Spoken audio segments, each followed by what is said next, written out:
Welcome to மீனாவின் கைமணம். அடிக்கிற வெயிலுக்கு இன்றைக்கி சோள சாதம் தான் பண்ணியிருந்தேன். ஒரு டம்ளர் சோளத்தை எடுத்து நல்லா கழுவிட்டு ஒரு 4 மணி நேரம் ஊற வச்சுருந்தேன். நான் ஊற வச்சுட்டு நல்ல தூசிலாம் பார்த்துட்டு ஒரு நல்ல மிக்சியில் போட்டு கொஞ்சம் கொரப்பாக அரைச்சி வச்சுக்கோங்க. அரைச்சி வச்சுட்டு நல்ல தண்ணி கொதிக்கும் போது ஒரு டம்ளருக்கு இன்றைக்கி 4 டம்ளர் தண்ணி வச்சு நான் அந்த இதில் தண்ணி கொதிக்கவுமே அந்த மிக்சியில் நுணுக்குனதை நான் போட்டிருந்தேன். தூசி எதுவும் இருக்கான்னு பார்த்துக்கோங்க. பார்த்துட்டு நல்லா கொதிக்கவுமே உப்பு கல்லுப்பு தேவைக்கேற்ப போட்டு நான் குக்கரில் ஒரு 3 விசில் வச்சு எடுத்தால் சுவையான சோள சாதம் ரெடி. அதுக்கு தட்டாப்பயிறு புளிக்குழம்பு எல்லாம் சேர்த்து போட்டு ஒரு புளிக்குழம்பு மாதிரி தான் வச்சுருந்தேன். இன்றைக்கி நல்ல காரமாக இருந்துச்சு. அதில் ஊற்றி சாப்பிடலாம். மீன் குழம்பு வத்தல் எதுனாலும் ஊற்றி சாப்பிட்லாம். சாதத்தில் தயிர் ஊற்றி நம்ம சாப்பிடும்போது ஒரு ஹெல்த்தியானது. கூட வடையும் கொஞ்சம் நார்த்தங்காய் ஊறுகாயும் இன்றைக்கி பண்ணியிருந்தேன்.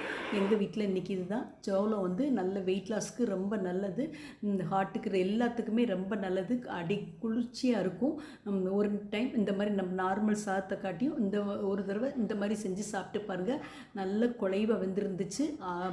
பார்க்கும்போது கொஞ்சம் தண்ணியாக இருக்க மாதிரி இருக்கும். கொஞ்சம் ஆர்வமே நம்மளுக்கு கட்டியாயிரும். நம்ம அப்படி கரைச்சி மோரில் கூட குடிக்கலாம். நம்ம எப்படி வேணாலும் நம்ம சாப்பிட்டுக்கிடலாம். நம்ம டிஃபனுக்கு அப்படி கூட எடுத்துகிட்டு போயிட்டு நம்ம தயிர் அங்கே போய் கூட நம்ம கலந்துக்கலாம். வெயிலுக்கு நல்லது. குழந்தைங்களுக்கும் கொடுங்க, பெரியவங்களும் எடுத்துக்கோங்க. கூட நார்த்தங்காய் ஊறுகாயும் வச்சு இன்றைக்கி எங்கள் வீட்டில் இதுதான். உங்கள் வீட்டில் என்னன்னு சொல்லுங்கள். தேங்க்ஸ் ஃபார் வாட்சிங். இந்த வீடியோ பிடிச்சிச்சுன்னா லைக் பண்ணுங்கள், ஷேர் பண்ணுங்கள், சப்ஸ்கிரைப் பண்ணுங்கள். மறக்காமல் மீனாவின் கைமணத்தை கொஞ்சம் ஹைப் பண்ணிவிட்டு லைக் பண்ணுங்கள்.